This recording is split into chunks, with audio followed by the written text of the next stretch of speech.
சிலுவையில் அறையப்பட்டிருந்த குற்றவாளியில் ஒருவன், நீ கிறிஸ்துவானால் உன்னையும் எங்களையும் ரட்சித்து கொள்ளும் என்று அவனை இகழ்ந்தான்.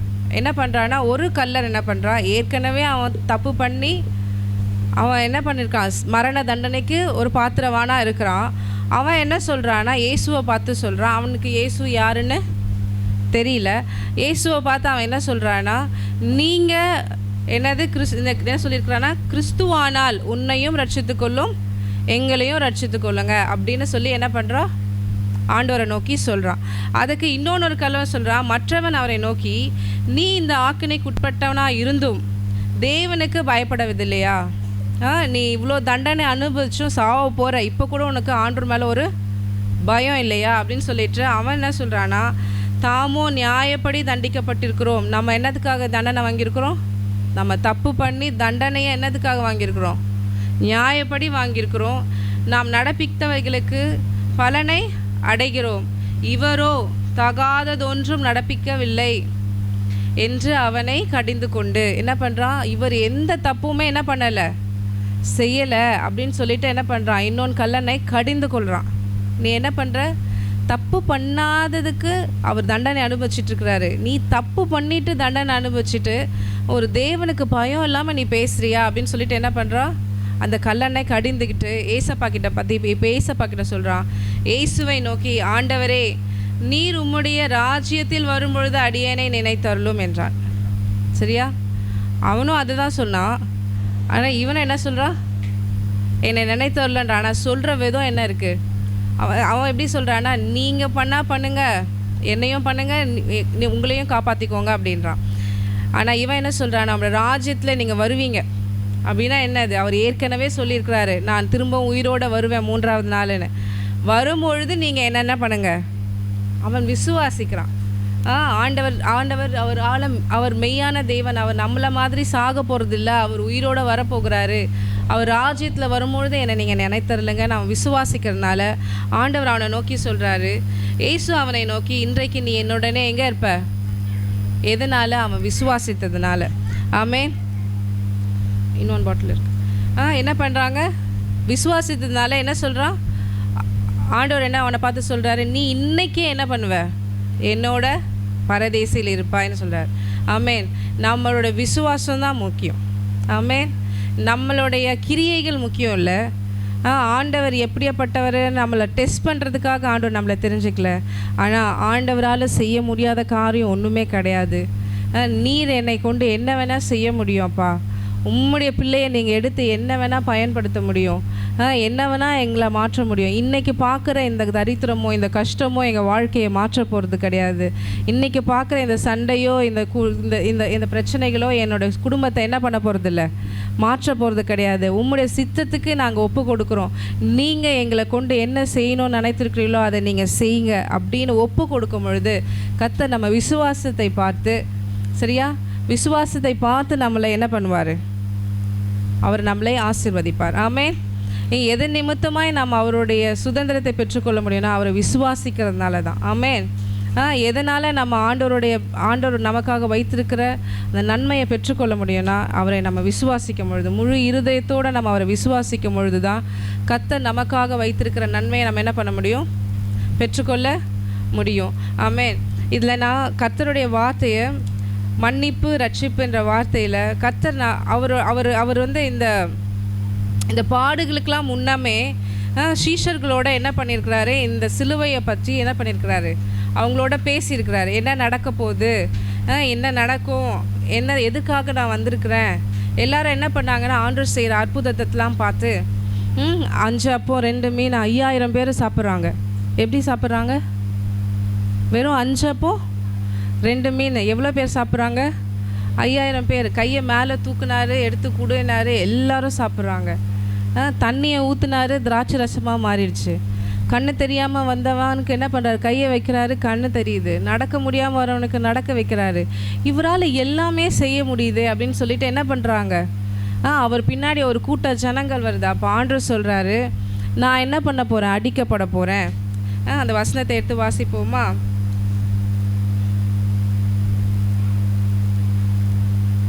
மத்தேயு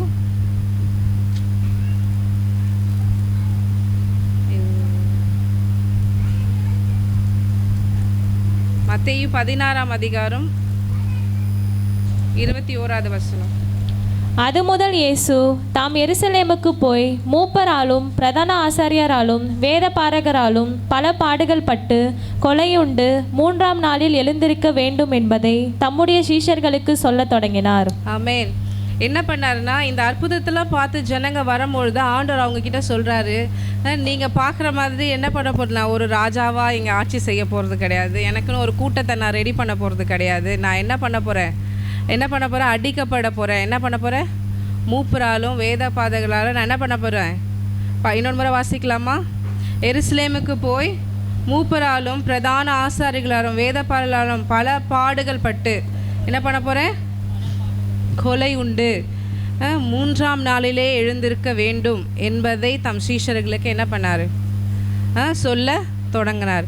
இதை கேட்ட உடனே அடுத்த வசனத்தை வாசிங்கம்மா. அப்பொழுது பேதுரு அவரை தனியே அழைத்து கொண்டு போய், ஆண்டவரே, இது உமக்கு நேரிடக்கூடாதே, இது உமக்கு சம்பவிப்பதில்லை என்று அவரை கடிந்து கொள்ள தொடங்கினான். இப்போ யார் கடிந்து கொள்வது? பேதுரு. உங்களை பற்றி உங்களுக்கே தெரியல ஆண்டவரே, நீங்கள் இப்போது எவ்வளோ பெரிய ஆளாக இருக்கிறீங்க, உங்களுக்கு எவ்வளோ பவர் இருக்குது, இதெல்லாம் நடக்காது, இதெல்லாம் நடக்க விட மாட்டேன் அப்படின்னு இப்போ யாருக்கு சொல்கிறது? பேதுரு ஏசப்பாக்கு சொல்கிறார். அப்படி தானே நீங்களும் அட்வைஸ் பண்ணுவீங்க?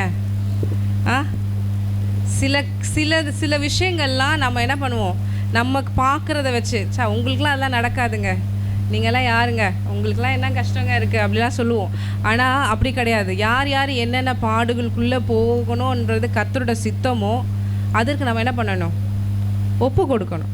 ஆமேன். அதில் நம்ம ஒப்பு கொடுத்து அதில் நம்ம என்ன பண்ணணும், உறுதியாய் கர்த்தரை பற்றி கொண்டிருக்கணும். ஆமேன். என்ன நடந்தாலும் எவ்வேளையிலும் நான் கர்த்தரை என்ன பண்ணுவேன், உறுதியாய் பற்றி கொண்டிருப்பேன் அப்படின்னு சொல்லிட்டு யாரெல்லாம் எல்லா கஷ்டத்தின் நேரத்தில் கர்த்தரை உறுதியாக பற்றிருக்கணும். இங்கே பேதுரு சொல்கிறாரு இயேசுவை பார்த்து, அப்படிலாம் சொல்லாதீங்க, நீங்கள் அமைதியாக இருங்க, இது மாதிரிலாம் என்ன பண்ணாதீங்க, சொல்லாதீங்க, அதெல்லாம் நடக்க விட மாட்டோம் அப்படின்னு சொல்லிட்டு இவர் என்ன பண்ணுறாருன்னா அவரை கடிந்து கொள்ள தொடங்கினான். அப்போது அவரோ திரும்பி, அடுத்த வசனம் வாசிப்போமா. அவரோ திரும்பி பேதுருவை பார்த்து, எனக்கு பின்னாக போ சாத்தானே, நீ எனக்கு இடரலாய் இருக்கிறாய், தேவனுக்கு ஏற்றவைகளை சிந்தியாமல் மனுஷருக்கு ஏற்றவைகளை சிந்திக்கிறாய் என்றார். ஆமென். ஹல்லேலூயா. இப்போ பேதுருவை பார்த்து ஆண்டவர் என்ன சொல்கிறாரு, பின்னாடி போ சாத்தானே, என்ன சொல்கிறாரு? ஆமாம். இந்த ஒரு எக்ஸாம்பிளுக்கு நான் சொல்கிறேன். ஒரு சண்டை நடக்குதுன்னு வச்சுக்கோங்களேன். உங்களை ஒருத்தவங்க எதிரில் வந்து என்ன பண்ணுறாங்க, கண்ணா அப்படின்னான்னு திட்டுறாங்க. இப்போ நீங்கள் என்ன பண்ணணும், ஆக்சுவலாக நம்ம நல்லா பழகி இருக்கிறோன்னு வச்சுக்கோங்க. இப்போ நம்ம என்ன பண்ணணும், ஒன்று போய் அடிக்கணும், இல்லைன்னா என்ன பண்ணணும், பதிலுக்கு கொஞ்சம் அம்மா பண்ணாத மாதிரியே அமைதியாக இருக்கிறீங்க. என்ன பண்ணணும், பதில் போய் நல்ல கேள்வி கேட்டுடணும். அதுதானே. இப்போ நான் வந்து என்ன பண்ணுறேன்னா, இப்போ 2 பேர் சண்டை போட்டுட்ருக்குறாங்க. அதில் ஒருத்தர் பயங்கரமாக சண்டை போட்டுட்ருக்குறாங்க, இன்னொருத்தர் அமைதியாக இருக்காங்கன்னு வச்சுக்கோங்க. பின்னாடி இருக்க வரவங்க இப்போ என்ன பண்ண வராங்க, ஆலோசனை சொல்கிறாங்க.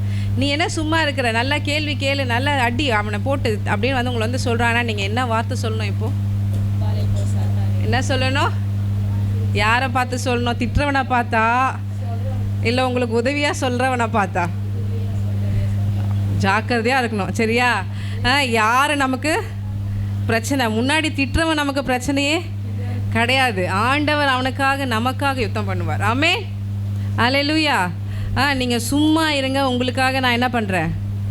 ஆமாம், நீங்கள் சும்மா இருக்கிற நேரத்தில் உசுப்பி விட்றான் பாரு பின்னாடி ஒருத்தன், அவன் தான் சாத்தான், சரியா? அந்த சாத்தானுக்கு தான் நீங்கள் என்னவா இருக்கணும், அலர்ட்டாக இருக்கணும். இங்கே ஏசப்பா எப்படி எவ்வளோ அலர்ட்டாக அவனுக்கு பதில் சொல்கிறார் பாரு. பின்னாடி போ, யாரை பார்த்து சொன்னார்? கூட இருந்த சீஷனை பார்த்து சொன்னார். ஆமென்.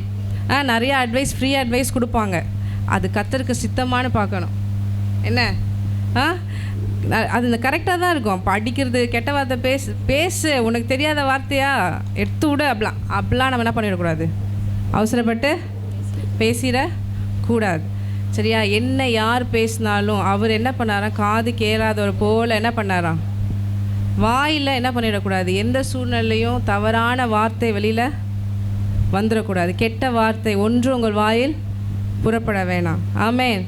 வாயை என்ன பண்ணணும், கடிவாளம் போட்டு கட்டி வச்சுருக்கணும், சரியா? எந்த வார்த்தையும் விட்டுறாதபடிக்கு நம்மளை என்ன பண்ணணும், பாதுகாத்துக்கணும். அந்த மாதிரி இப்போது அடுத்த வசனத்தை வாசிப்போமா? அப்பொழுது இயேசு தம்முடைய சீஷர்களை நோக்கி, ஒருவன் என்னை பின்பற்றி வர விரும்பினால் அவன் தன்னைத்தான் வெறுத்து தன் சிலுவையை எடுத்துக்கொண்டு என்னை பின்பற்ற கடவான். ஆமென். இப்போ நம்மளை வெறுத்துட்டோன்னா இந்த மாதிரி யார் என்ன பேசினாலும் அது என்ன பண்ணாது, நம்ம காதில் விழவே செய்யாது. எப்போ நம்ம என்ன பண்ணணும்? நம்ம நேசிக்கும் போது தான் என்ன பண்ணும்? நம்ம நேசிக்கும் போதோ, நம்ம பக்கத்தில் இருக்கவங்க நேசிக்கும் போதோ, நம்மளை இன்னும் அநேகமாக மற்றவங்களை நேசிக்கும் பொழுதோ அப்போ என்ன ஆகும்? நம்மளுக்கு அது ஹர்ட் பண்ணும். சரியா? அப்போ நம்ம என்ன பண்ணணும்னா, எங்கள் ஆண்டோட வார்த்தை சொல்லுன்னா, உங்களை நீங்கள் என்ன பண்ணணுமா? வெறுக்கணும். என்ன பண்ணணும்? என்ன பண்ணணும்? சத்தமாக தான் சொல்லுங்களேன். யாரை வெறுக்கணும்? உங்கள் எதிரியா? திரும்பி வாசிக்கிறவா அந்த வசனத்தை?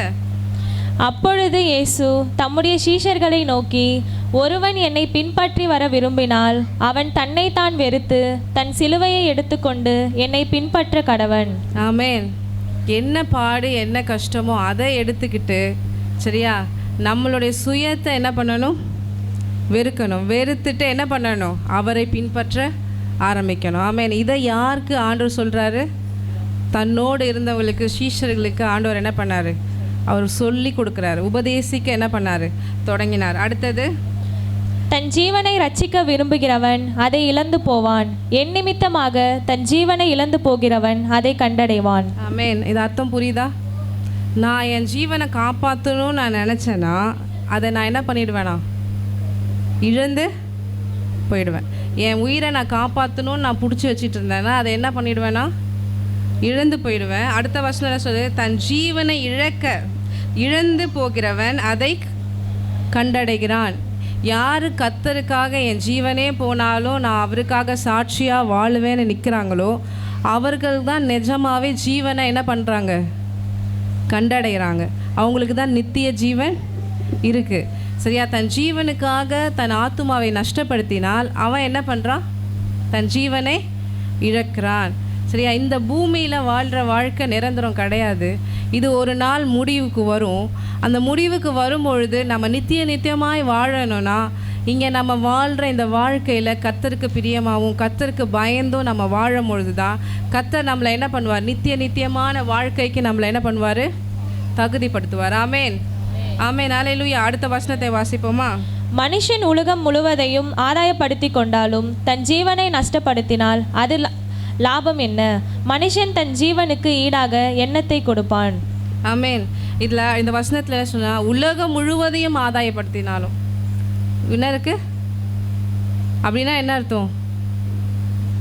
உலகம் முழுக்க ஆதாயப்படுத்தினால நம்ம இந்த ஊர் மணலி மிஞ்சி போனால் என்ன ஒரு 2-3 ஊர் தெரியும், அவ்வளோதானே. ஆனால் உலகம் முழுவதையுமே வசனம் எப்படி சொல்லுதுன்னா, நீ உலகம் முழுவதையுமே ஆதாயப்படுத்தினாலும் உன் ஆத்துமாவை நஷ்டப்படுத்தினாலும் உனக்கு லாபம் என்ன? சரியா? நீ யாரை ஏமாற்றி, யார்கிட்ட திருடி, யார்கிட்ட பொய் சொல்லி, யாரை இது பண்ணி நீ இந்த உலகம் ஃபுல்லாக சம்பாதிச்சு வச்சாலும் ஆனால் உன் ஆத்துமாக்கு அதனால என்ன இல்லை? ஒரு பிரயோஜனமும் இல்லை. அது மண்ணுக்கு தான் என்ன பண்ண போகுது? போக போகுது. சரியா? ஆனால் ஆண்டவர் சொல்கிறாரு, மனுஷன் தன் ஜீவனுக்கு ஈடாக என்னத்தை கொடுப்பான். அடுத்த வசனத்தை வாசிங்கம்மா.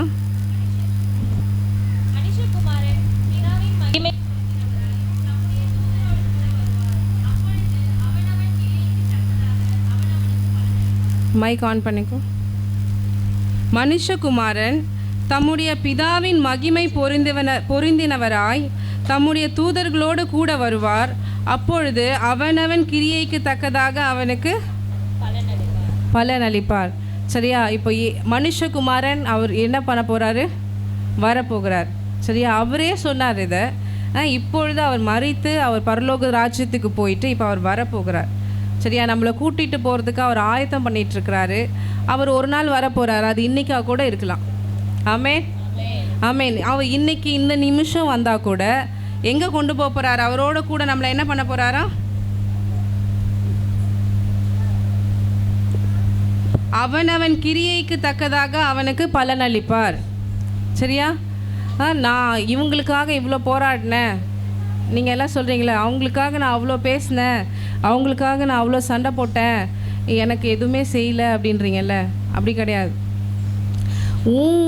உன்னுடைய ஆத்துமாவை நீ எப்படி பாதுகாத்துக்கிறியோ, உன்னுடைய ஆத்துமாவுக்கு நீ எப்படி அதை ப்ரொடெக்ட் பண்ணுறியோ, எப்படி நீங்கள் இயேசுக்கு பயந்து, சரியா, உங்களை யாருமே பார்க்கலன்னு உங்கள் வீட்டுக்குள்ளே நீங்கள் என்ன பண்ணுறீங்க, உங்கள் ஃபோனில் நீங்கள் என்ன பண்ணுறீங்க, ஃபோன் கையில் இருக்குது. இப்போல்லாம் பாவம் பண்ணுறதுக்கு எங்கேயும் போகணுன்னு அவசியமே கிடையாது.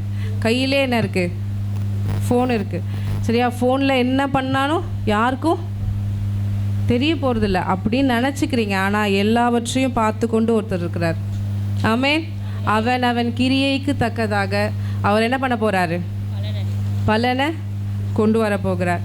நம்ம என்ன நினச்சிக்கிறோன்னா, கர்த்தர் நம்மளை மன்னிச்சிருவார், அவருக்கு தெரியாது, அம்மாவுக்கு தெரியாது, பாஸ்டர் ஐயாக்கா தெரிய போகுது, யாருக்கு தெரிய போகுது. நீங்கள் என்ன யாருக்கு தெரியுதோ தெரியல நினைக்கிறீங்கல்ல, உங்களுடைய ஒவ்வொரு கிரியையும் என்னது, நீங்கள் பேசுகிறது, நீங்கள் பார்க்குறது, நீங்கள் நடக்கிறது, நீங்கள் கொடுக்கறது, நீங்கள் என்ன கேட்குறது, எல்லா கிரியைகள் என்னது, இதெல்லாம் தான் உங்களுடைய கிரியைகள். இது எல்லாவற்றுக்கும் பலனை அவர் என்ன பண்ண போகிறார், கொண்டு வர போகிறார். இது எல்லாவற்றிலும் நம்ம தேவனுக்கு பயந்து சாட்சியாய் வாழும் பொழுது, இந்த ஒவ்வொரு காரியத்துலேயும், சரியா, யாருக்கும் பயந்தில்லை, ஆண்டவர் ஒருத்தருக்கு பயந்தா போதும். ஆமென். நம்ம யாருக்கும் பயப்படணுன்னு அவசியமே கிடையாது. கர்த்தர் ஒருத்தருக்கு நம்ம பயந்து இருக்கும் பொழுது, கர்த்தர் பரலோகத்துக்கு நம்மளை என்ன பண்ணுவார், நித்தியமாய் நம்ம ஜீவன் என்ன பண்ணுவார், காக்கப்படும். நம்மளோட ஜீவன் அழிப்பதில்லை, சரியா. நம்மளோட ஜீவன் என்ன பண்ணுவார், காப்பார். நம்ம கிரியைக்கான பலனை அவர் கொண்டு வர போகிறார். ஆமென். அதற்காக தான் இந்த பாடுகளை அவர் என்ன பண்ணார். என்ன ஃபஸ்ட்டு வசனம் வாசித்தோம்,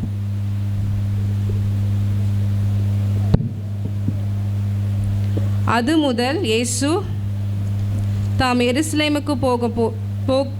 எருசலேமுக்கு போய் மூப்பராலும் பிரதான ஆசிரியர்களாலும் வேதபாரர்களாலும் பல பாடுகள் பட்டு கொலை உண்டு 3ஆம் நாளில் எழுந்திருக்க வேண்டும் என்பதை தம்முடைய சீஷர்களுக்கு சொல்ல தொடங்கினார். எதனால் அவர் இதை எல்லாவற்றையும் பண்ணார்னா, நம்ம இந்த மாதிரி என்ன பண்ண போகிறோம், நம்மளுடைய கிரியைக்கான பலனை நம்ம அனுபவிக்கணும் அப்படின்றதுக்காக தான் கர்த்தர் இந்த பாடுகளை அனுமதித்தார். இந்த குட் ஃப்ரைடே நாட்களில் எதற்காக நம்ம இதெல்லாம் தியானிக்கணும்னா, அவரோட சித்தம் என்ன என்பதை நம்ம தெரிஞ்சுக்கொள்ளணும். நம்ம ஆண்டவர் நமக்காக துக்கப்பட்டார், அவர் நமக்காக அடிக்கப்பட்டார், அவர் ஆணியில் குத்துனாங்க, அதெல்லாம் உங்களுக்கு ரட்சிக்காது. புரியுதா? எனக்காக ஆண்டவர் ரட்சிக்கப்பட்டார். எதுக்காக, நான் என்ன இன்றைக்கி பண்ணணும், இன்றைக்கி நான் ஆண்டவருக்கு எப்படி பரிசுத்தமாக என்னை மாற்றிக்கணும், இன்னும் எப்படி நான் பரிசுத்தமாக, இன்னும் அதிகமாக நான் எப்படி ஆண்டவரை கிட்டி சேரணும், இன்னும் அதிகமாக என்னை எப்படி பரிசுத்தப்படுத்திக்கணும், இன்னும் அதிகமாக நான் தேவனுக்கு எப்படி பயப்படணும், என் நடக்கையில், என் பார்வையில், என்னுடைய வாழ்க்கையில், என்னோடய பேச்சில், என்னுடைய தாழ்மையில், ஆமென், இதில் எப்படி நான் இன்னும் அதிகமாக கர்த்தரை சேரணும் அப்படின்பது தான் நம்மளுடைய அதுதான் நம்மளுடைய நோக்கமாக இருக்கணும். நம்ம கவலைப்படுறதுனாலும் துக்கப்படுறதுனாலும் நம்மளை எங்கே பண்ணிடாது, அதோட பலன் நம்ம அனுபவிக்க போகிறது கிடையாது. நம்மளுடைய கிரியைக்கு தக்க பலனை தான் கர்த்தர் கொண்டு வர போகிறார். ஆமென். ஆமென். இவங்க எனக்காக குட் ஃப்ரைடேல எவ்வளோ அழுதாங்க தெரியுமா, என்ன நைட்டெல்லாம் சாப்பிடாம 40 நாள் நான்வெஜ்ஜெல்லாம் சாப்பிடாமல் இருந்தாங்க தெரியுமா, பூ வைக்காமல் இருந்தாங்க தெரியுமா, அப்படிலாம் வருமா பலனு? இல்லை. உங்கள் ஆத்துமாவை நீங்கள் எப்படிலாம் பாதுகாத்தான் தெரியுமா, எவ்வளோ அசிங்கமாக பேசும்பொழுது அவன் வாய் தரவாதனா எனக்காக அமைதியாக இருந்தான் தெரியுமா, அப்படி தான் உங்களோட பலன் வரப்போகிறது. ஆமென். இதற்காக நீங்கள் ஆண்டவருக்கு சமூகத்தில் ஜெபிக்கணும். என்னை இன்னும் பலப்படுத்துங்கப்பா. பலவீன நேரத்தில் அவரோட பலம் நமக்கு என்ன பண்ணும், பூரணமாய் விளங்கும். நான் பலவீனமான பாண்டம் தான், என்னால் இது முடியாது, என்னோட மாம்சத்தினால இது முடியாதப்பா, ஆனால் நீர் எனக்காக உம்முடைய மாம்ச சரீரத்தை நான் உட்கொள்கிறேன், உம்முடைய ரத்தத்தை நான் என்ன பண்ணுறேன், பானம் பண்ணுறேன். நம்ம இன்னொன்று வசனத்தை வாசிக்கலாம். யோவான் 6ஆம் அதிகாரம்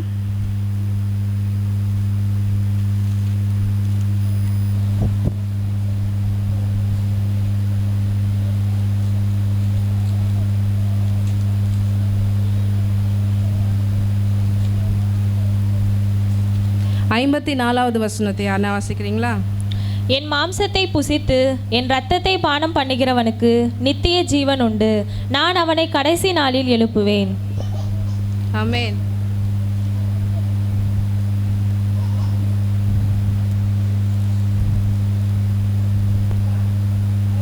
சரி, யோவான் 6:54 திரும்பி வாசிக்கலாமா? என் மாம்சத்தை புசித்து என் இரத்தத்தை பானம் பண்ணுகிறவனுக்கு நித்திய ஜீவன் உண்டு. நான் அவனை கடைசி நாளில் எழுப்புவேன். ஆமென். யோவான் 6:26 வாசிங்க. இயேசு அவர்களுக்கு பிரதியுத்தரமாக, நீங்கள் அற்புதங்களை கண்டதினால் அல்ல, நீங்கள் அப்பம் புசித்து திருப்தியானதினாலே என்னை தேடுகிறீர்கள் என்று மெய்யாகவே மெய்யாகவே உங்களுக்கு சொல்லுகிறேன். ஆமென். இங்கே ஆண்டவர் என்ன சொல்கிறாரு? அற்புதத்தை பார்த்து நீங்கள் என்ன பண்ணல, இப்போ வரல, அப்பம் பூசிச்சதுனால நீங்கள் வரீங்க அப்படின்னா ஏதோ ஒரு நன்மையை நீங்கள் அனுபவிச்சதுனால என்ன பண்ணிட்டுருக்கிறீங்க? அந்த மாதிரி யாரெல்லாம் நான் ஏதோ ஒரு நன்மையை அனுபவிக்கிறேன் அதனால் நான் ஆலயத்துக்கு வந்துட்டுருக்கிறேன் அப்படின்றவங்க மட்டும் கை தூக்குறீங்களா? இல்லை, அப்படி நான் வந்தேன், ஆனால் இன்றைக்கி நான் ஆண்டவர் யாருன்றதை நான் தெரிஞ்சுக்கிட்டேன், இன்றைக்கி நான் ஆண்டவருக்காக வாழணும்னு நான் முடிவு எடுத்திருக்கிறேன், என்னை அர்ப்பணிச்சிருக்கிறேன், நான் இயேசுக்காக வாழறதுக்கு ஒப்பு கொடுத்துருக்குறேன்றவங்க கை தூக்குங்க பார்ப்போம். ஏதோ ஒரு அற்புதத்துக்காக இல்லை, இன்றைக்கி எனக்கு வர சாப்பாட்டுக்காகவோ, இன்றைக்கி எனக்கு வர சம்பளத்துக்காகவோ, இன்றைக்கி எனக்கு வர பேருக்காகவோ, இன்றைக்கி வர எனக்கு புகழுக்காகவோ கிடையாது. இயேசு எனக்காக எல்லாவற்றையும் செய்ய அவருக்கு பலன் உண்டு. அவர் எனக்காக ஜீவனை கொடுத்துருக்கிறார். அவர் என்னை கொண்டு என்ன அற்புதத்தை செய்ய நினச்சிருக்கிறாரோ அதுக்கு நான் என்னை ஒப்பு கொடுக்குறேன். அவர் என்னை கொண்டு அவர் ராஜ்யத்தை எப்படி கட்டணும்னு சித்தம் வைத்திருக்கிறாரோ அதற்கு நான் என்னை ஒப்பு கொடுக்குறேன்றவங்க எல்லாம் கரங்களை உயர்த்துங்க பார்ப்போம். ஆமென். அப்படி இருக்கிறவங்களுக்கு இங்கே என்ன வசனம் சொல்லுதுன்னா 54 வாசிப்போமா? என் மாம்சத்தை புசித்து. யார் அவரோட மாம்சத்தை புசிக்க முடியும்? ஒவ்வொரு மாதமும் நம்ம சபையில் என்ன பண்ணுறாங்க? ராபோஜனம் நடக்குது. ராபோஜனத்தில் என்ன பண்ணுறாங்க? அப்பத்தை பிட்டு, அது அவர் மாம்சத்தை பிட்டு என்ன பண்ணுறாங்க? ராபோஜனத்தில் என்ன பண்ணுறாங்க? திராட்சை ரசத்தை கொடுக்குறாங்க. எதற்கு? அவர் ரத்தத்துக்கு இணையாக அவருடைய அப்பத்தையும் அவருடைய சரீரத்தில் ரத்தத்தையும் என்ன பண்ணுறாங்க? நம்ம புசிக்கிறோம். அப்படி புசிக்கிறவங்கள கர்த்தர் என்ன பண்ணுறாருன்னா கடைசி நாட்களில் அவர்களை எழுப்புவேன் அப்படிங்கிறார். அவர்களுக்கு மரணம் கிடையாது. அவர்களுக்கு என்ன கிடையாது? மரணம் கிடையாது. யாரெல்லாம் இதை விசுவாசிச்சு இதை நம்பி எனக்காக கர்த்தர் ஜீவனை விட்டார், அவருக்காக நான் வாழவேன் அப்படின்னு யாரெல்லாம் அவரோட அப்பத்தையும் அவரோட ரத்தத்தையும் புசிக்கிறீர்களோ அவர்களே கர்த்தர்